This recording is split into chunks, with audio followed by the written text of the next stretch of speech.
Hey, what's up, everybody? You are listening to Sex Afflictions and Porn Addictions. My name is Craig Perra with the Mindful Habit System.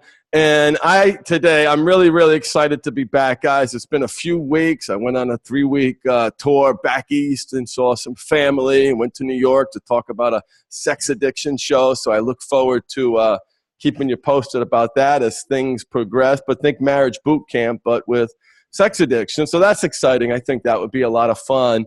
And one of the reasons why I think that would be a lot of fun is because people don't talk about this problem. People don't talk about this problem. There is so much shame surrounding this problem. And we've got to get the word out there because people need help. People need help, and people need to see that, wait a minute, I'm not the only one going through this. And today we have a very special guest. We have with us today Alison, who has made profound changes in her life. You know what? I'm going to stop there and not do any more talking, Alison. I want to introduce you. I want to thank you so much for being here. Thanks so much for having me, Craig. Hi. So tell us your connection to sex addiction. How did you find your way to me, Alison? It's actually quite an interesting and kind of long story, so I'm going to shorten it. But I was sitting on my couch one day and kind of just watching TV, and nothing was really going on. And my soon-to-be ex-husband walked in and told me that he thought he might move out. And I was totally shocked. I didn't see that coming. Over the next couple of days, he started telling me things like he wasn't attracted to me at all. He was attracted to every woman but me. Then it evolved into all I ever think about is sleeping with other women. That's all I want to do. Stuff like that. So that was a major blow to my entire reality. I had no idea that anything like this was happening. And so looking back though, was the relationship good, or were you missing signs? Because what a lot of people say, Alison, is they get caught up in the day-to-day. They get caught up in the day-to-day, and it takes a crisis like this to realize how bad the relationship really is. If it has all these problems and these issues, how were things before that fateful day? So before that day, he always seemed kind of depressed and withdrawn. And I just always attributed that to his childhood. I always thought, he's going through X and Y, so, maybe he'll get some help someday. Maybe he'll, have a breakthrough of some sort. I didn't know this was the problem. We did have a sexless marriage. And I actually had Googled that, and I was like, okay, so 20% of marriages are non-sexual. So that's, not too abnormal. And then I Googled some medication he was on, and a side effect was low libido. So I put those two together, and I thought that that's why I had a sexless marriage. So that didn't raise a flag for me either. He pretended to be a feminist. He took women's studies in university. He did all this stuff. So signs that I missed were signs that I would never have known were tied to this, because I didn't actually know that this was even real. If that makes sense. I didn't know the thing. So I was being gaslighted often. Now, let's talk about that term, Alison. Yeah. A lot of people don't know what that is. And there are a lot of partners who are going through this and are just starting to learn what gaslighting is. How explain gaslighting, maybe in the context of what happened to you? Sure. So gaslighting is when someone very subtly manipulates the truth around your reality to change your perception of reality. So basically, slowly over time, he would tell me something that I had done or said, and I didn't remember doing it, for example. But he's had this way of making me believe that I must have forgotten that I'd said it or done it. Or alternatively, I thought I said something, and he said I didn't. Stuff like that. So I didn't really trust my own judgment. So you were off balance all the time because you didn't know, was it you? Is it him? Is it me? Is it, am I forgetting things? Yeah, I thought it was me. I thought that I had a really bad memory, actually. I was convinced that I had a really bad memory, so I had to rely on him to kind of fill in the blanks for me. So that was one example. He was verbally abusive. He would name call often. Whenever he would get upset, I mean, he would call me a bitch. He would call me, he would say, he would allude to the fact that I was dumb, like all these things. So, and I would call him on that once in a while, but usually I just, I don't want to upset him. I can, I get it. I did this. I shouldn't have done that. So it was a lot of self-blame for me because I always thought that I was, at fault, and I must have been, stupid because I have a really bad memory. And so, he's always right. And so he made that reality.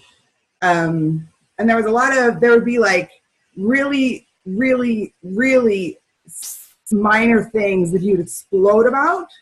Like if I if I happened to walk in on him and I startled him, it wasn't like, oh, it was like, what the fuck? Like it was a complete meltdown.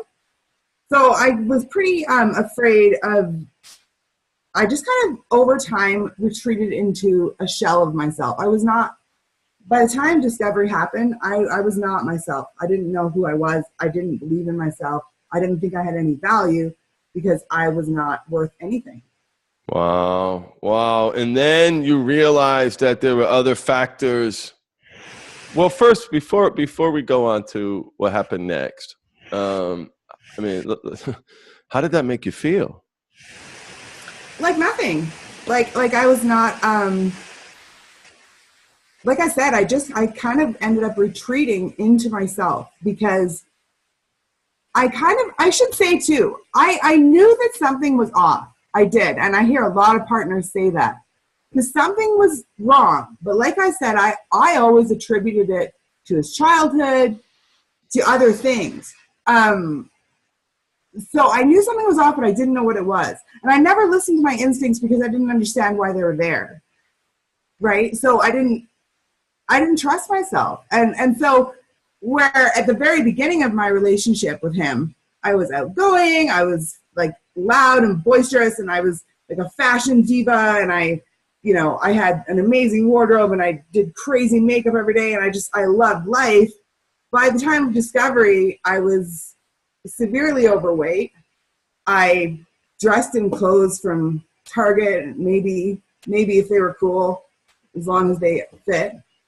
My career, I lost my passion for. I'm an interior designer. I just didn't, everything faded. Like your light dims. Oh yeah, it was nearly gone. It was like down to like one little flicker of candlelight. I didn't talk to my friends. I didn't do anything with my family. I wouldn't return calls. I would ignore texts. I just kind of got into a really deep depression. And actually, I was actually diagnosed with PTSD in 2006. And at the time, that was actually the year I got married. Wow. So it was attributed to a car accident, but that never made sense to me because I didn't connect that in my, but I believe the psychiatrists, right? Because they know, right? They're the experts. So they said it was from a car accident, a severe car accident that I'd been in 11 years prior, but that doesn't make sense. It doesn't happen 11 years later. It doesn't make sense to me as you're telling me right now. Of course, I have too much information, but right. Interesting. So all the signs you missed, there was this, you've retreated now back into the shell of yourself. You've lost yourself, your light's going dim, and then you find out what's really going on. Tell me about that. Well, I knew, so like I said, it was a slow kind of process, but it was also really fast at the same time. Like kind of like when you're in a trauma mode and things are really slow and really quick at the same time. That's how it was. So he was slowly telling me more about, like how that's all he ever thought about. That's what he said. It's all I ever fucking think about. And I just, my whole world was like complete. everything was shattered, right? Because now I'm dealing with this person in front of me. He told me he lived a double life. He told me he compared himself to like just these crazy like movie characters that were like, I can't even, still, it's like a bit of a mind fuck for me. But, what, like, is he talking Fight Club crazy or, Hannibal crazy? What double life is he talking about? Well, that's the thing. I actually don't know. I never got full disclosure. So I actually still don't know what really happened. I know some things, but I know I'll never know everything. I'll never know it. I have some pretty big hunches about some things, but I'll never know. And I'm okay with that now. But I know, for example, he walked into the room one day out of the blue. I was sitting there in this complete like numb state. I couldn't, like, if I had to walk from the living room to the kitchen, I would have to think about where I had to put my feet. So I was very just shocked. And this came, he just walked into the room and he said, "I'm hypersexual." And then he walked out. I had never heard that word. I didn't know what it meant. So I was like, okay, you've already told me that you're really horny. So, okay, I know. But that word stuck in my head. So about a week later, I was having a smoke break at work and I was on my phone and something in the back of my head kept saying like, is he a sex addict? Like, what if he's what? And that word stood out to me and I Googled it. And that is exactly the moment I found out that I was married to a sex addict, was when I was on a smoke break at work. What's going through your head?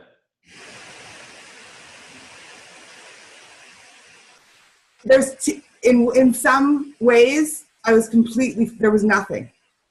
It was like a state of like deer in headlights. I don't know what's going on. I don't know who I'm married to. I don't know my own past. I don't know my own story. I don't know my own future. There was that piece. And then the other piece, because I hadn't done any research on it yet, I'm a horrible wife. I can't believe I made him do this. Oh my God, what have I done? That kind of a thing at the same time. So every piece of the puzzle of what I thought was my reality kind of fell away and shattered in 1 second. Yeah, I've heard it called from other partners an identity crisis. Like their whole vision of reality is shattered, where they woke up that morning, 2 + 2 is 4, the sun rises in the east, sets in the west. In most cases, my husband's sexual energy is directed towards me. Right. Mine didn't have any sexual energy. In your case, there was no sexual energy to even be directed to, except it was going other places, not towards you. Now, so there was a period of time, now I know this because I know you, where you stayed stuck in that place. Mm-hmm. And there came a moment when something changed. And, there are so many partners, Alison, out there who are suffering, who are stuck, who feel that they have no choices, that they're in pain, that it's all their fault. And so I want to spend some time talking about the upswing, the Alison that I'm talking about now. So there came a point in time where you said, enough is enough. I've got to start taking care of me. Tell me about that. That was actually kind of a slow process. It started with a little bit of that, and then that part kind of grew, and the part of, the kind of self-deprecation kind of, it pushed it out. So it was a bit of a process. So what I did was I needed something that it was reality. So I latched on to research. So I was researching everything about all the treatment models. What is sex addiction? What is porn addiction? Is there a difference? What are the symptoms? How do you know? Blah, blah, blah, blah, blah, blah. And that can get consuming too, right? Oh, it's all I did all the time. Yeah. It's all I did. Yeah. Like that was my life. That's it. And so through that, I started learning, well, wait, this actually has nothing to do with me. Wait, so that started shifting my views of that. But it was a slow process, like I said, because there's still that voice like, yeah, but if I had this, or if I hadn't gained so much weight, or if I had paid more attention to him, or if I had blah, blah, blah, blah, blah. But really, it started when he was 6 years old. He didn't even know me. I actually wasn't even born yet, right? So that was a big realization for me, and that started my shift. But what I would say the biggest traceable kind of moment for me was when I thought that I knew about all the different treatment methods, all the different da-da-da. And so I started on, okay, I want to know what I'm talking about. I'm going to research the porn industry. I don't just want to say I hate it without knowing what I'm talking about. So I'm going to research that. And I started researching that, and that's when I saw a video of Gail Dine's lecture. And she talks about how the only people to find out the truth from are the people who are no longer in the industry, but were in it.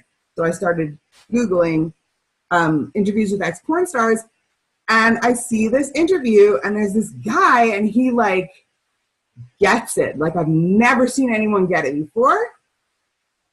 And I was like, who is this person? And I Googled it, and it was you, of course. Oh. Yeah. And I was like, wow. So I dove right into all of the podcasts on the Mindful Habit, the blogs, your Michelle's partner booklet, all of these things.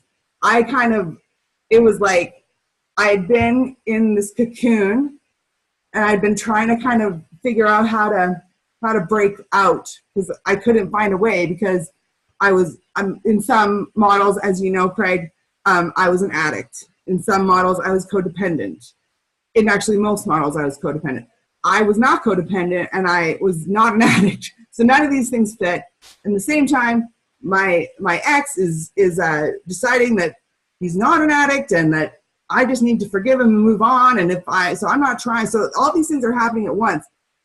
But when I listened to your podcast, Craig, it started altering the way that I viewed my reality and shifted it into what it really was, rather than what other people were telling me it was. So you give some really powerful tools in your podcast. And for me, the one that really changed everything was the really big starting point of a huge inner change for me was Wrong Thought Right. Interrupting that negative thinking. Yeah, because every time I saw a woman, you have to understand, my ex had told me he wanted every woman except me. So there's no profile. It's every woman that I see that I could see any attraction or attractive qualities to. My first thought would be, my husband would fuck her. That would flash into my head. My husband would fuck her. And then if I was talking to her at work or anywhere that else like that, that's all I could think about. I was like, he'd want her, but not me. He doesn't want me, but he would definitely. And it was, I could not live. So that tool that you gave me started working instantly. Because I thought, well, how did I used to think of women? Like, what's my natural way? And really, it's like, oh, I like her hair, or, oh my God, those are amazing shoes. And then there's no like lingering, there's no, you know what I mean?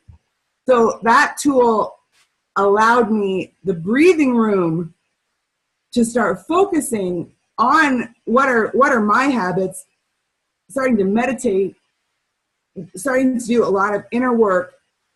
And it all kind of came together from that point, because then I could breathe. And I could step back, and I could see what was really happening, not what other people were telling me was happening, not what I wanted to be happening, because what I wanted to be happening wasn't happening. I offered to sell my car. I don't have a very expensive car, but I offered to sell my car for him to go through your program. I would share podcasts with him that I thought were light enough, like not like blamey, but like if I heard one, I would be like, this might click. But they never did. And it working kind of on myself and starting to understand my own, that I do have value. Everybody has value. Everybody to me is equally as valuable. So that actually includes me. It's not everyone but me, right? So I had to do a lot of work changing my own thinking patterns and habits. And it came to the point where I understood that not only could I not control his decision of where he wanted to go, but I also was worth having my needs met and listened to, and my opinion mattered, my feelings mattered.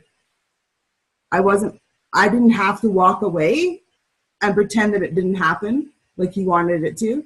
He wanted me to. I didn't have to do that because all of my feelings were valid, and that mattered, and it finally mattered to me. And so there were two things that kind of happened, because it was a slow breakaway, and there were two things that just put it right over the edge. One was, now I got to tell you, I couldn't really talk to him about this because he would get we had a couple really good talks, so I'm not going to pretend that never happened. A couple times he would open up, although I know I didn't get every full truth ever, but for the most part, if I brought it up, I mean, especially during the kind of heart of discovery, I was crying all the time. I was a mess. I mean, there were times I was on the floor sobbing. I mean, the pain went from my head to the end of my toes. My whole world was completely not what I thought. And so I would start talking about it, and he started telling me that I was being abusive towards him for making him think about this all the time, because that was not okay. And I believed him, so I shut up. So the topic kind of went off the table. So for the most part, I mean, I might mention something here or there. Like I said, we did have a couple of really good conversations, but I did understand at the end that he didn't see what I saw. Our opinions were so incredibly different on what had been happening, and he didn't want to change his opinion. He canceled our appointments with a sex therapist, who I told at the very beginning, if he doesn't do the mindful habit, I'm ending the marriage. That's what I told her when I first met her. Because I wanted her to know that's the direction. The direction is not to go with you. The direction is for you to set the stage, and he does the mindful habit. It was going okay at first, and then he just decided to cancel all the appointments without telling me. And he didn't ever want to go back to her. And he canceled the appointments, and she charged us for one because we missed two without me even knowing that she didn't know. And we got charged, and he's like, we're not paying her. And so now she's the enemy because she wanted to be paid for time that, anyway, that's a whole different story. So I had to come to terms with the fact I can't control him. He's not who I thought he was. He's not the man that I thought I married. The man I thought I married does not exist. He never did. He never did. And that was almost like it was mourning a death, because the person that I thought that I committed my life to wasn't real. I was married to in a lot of ways a fictional character. And so my whole life, my wedding was different. Who was he thinking about sleeping at my wedding? Who was he thinking about sleeping with on my honeymoon? Who, you know what I mean? So every single memory has changed, and I'm never going to get that back. And he does not believe, he thinks that it's my fault, and he doesn't want to change his mind. So I knew that coming to terms with that was huge. And then I did try to talk to him because I really believe very strongly in marital vows, very strongly. That's why I say so. And I had to try everything. And I told him, we started talking about it. And of course, this time it kind of got a little bit heated, and I started crying. I was trying to hold it in because I knew that it upset him when I cried, but it just started coming out. And within about 1 minute, he turned on the TV, watched South Park, and was laughing at South Park while I was sobbing in the chair in the living room. He was on the couch laughing at South Park. And I just stood back and I was like, Wait a minute. Am I the idiot here? What is going on? Wait a minute. This doesn't feel right. Yeah. Wow. And I called on that. I said, don't you think it's weird that you're sitting there laughing at a cartoon while I'm like sobbing? And he looked at me and said, I just don't want to feel that. And I left the room. And I realized right then, I was like, this is so wrong. This cannot. I stopped crying because I was like, the reality of like, what? It just punched you right in the face in that moment. Yeah. Totally. Yeah. And then the final straw was he knew that I didn't, he knew how I felt about, I said, I'm never watching a movie with porn in it or strippers in it or, you know, any content like that in it with you. Like if it comes on, the movie goes off. And he decided to turn on the movie Sex Drive, which is about teen sex. Shocking. It's about teens. Something like one... The coming of age movie. Yeah, but it's like these people meet on Facebook and this guy's going to drive somewhere and lose his virginity with this teen. So I sit back and I'm like, okay, I'm gonna give this a chance. I'm not gonna judge it right away. And like within 30 seconds, there's like shots of like teen boobs and asses, and they're in like these tiny little clothes. These poor little girls are totally being exploited, and oh my god! And I left the house. I got up and I left the house, and the next day I ended my marriage. Wow! And I've never turned back. Wow. That was the last day I ever shed a tear. I've never shed a tear since. That's so awesome. That is so awesome. So you decided, Alison, and I want everyone out there to know, Alison, is so committed to helping other people. She became a coach. She just graduated the Mindful Habit Certification Program, which is a program designed to teach people how to deliver the mindful habit system in their own coaching practices. What do you want to say? And Alison was a star, absolute shining star. Just want to tell you how awesome that you did in that program. And I know people's lives are going to be changed by you. What do you want to say to partners? Wow, I want to say so much to partners that I'm actually writing a book. Well, here you get 30 seconds. So what's the one thing you want to say to partners? Let's start there. You matter. You are valuable. What you think and feel is real. And it is absolutely normal for you to feel that way. Don't let anyone tell you otherwise. I'm going to validate everything you think and feel about this right now because you're not alone by any means. And you are valuable. Your opinions matter. Your feelings matter. Your values matter. Absolutely. Oh my God, that was so powerful. How can people find you online, Alison? Well, I have a website that I just started.